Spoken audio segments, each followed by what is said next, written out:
deficit is $7 billion bigger. It has been a week of major developments in the CPC leadership race. Longtime Ontario MP Pierre Poilievre, who's got Alberta roots, announced late Thursday afternoon that he will not run for the Conservative Party leadership.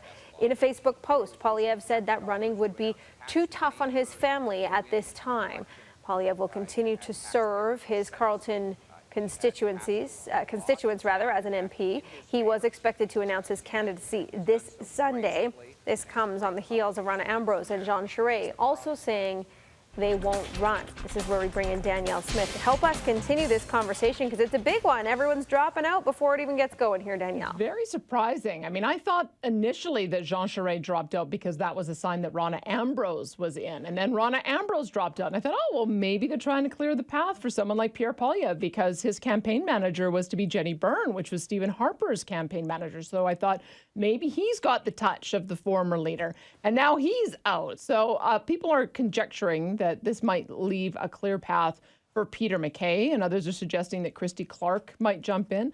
Personally, I'm not all that enthusiastic about a Christy Clark leadership, because, I mean, look what happened with Trans Mountain Pipeline. She was nothing but obstructionist over it.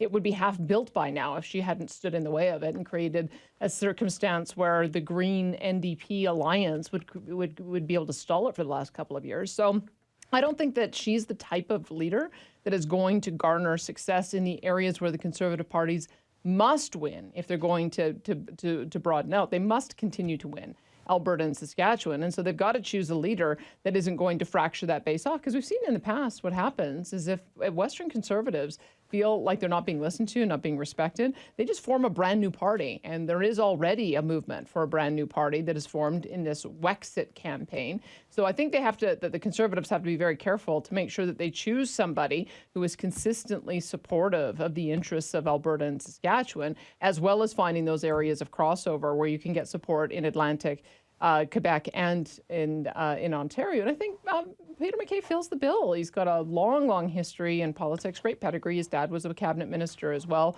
knows all of the big players in the East, but I think also has demonstrated that he was willing to put his own leadership aside to bring the two parties together. I think that he could have created more division by choosing not to do that, or even running in the leadership race, or quitting and going home like a lot of leaders do when they don't get their way. And I think in a lot of ways it's kind of his turn. So if it turns out that everything is lining up for him, then that might be positive. I am sad to see Pierre Poilievre not be in the race, but I will say that it probably has something to do with his initial missteps coming out. I think it wasn't fatal, but I think his young wife probably got an idea of what they would be in for if he did end up winning. They've got a new baby.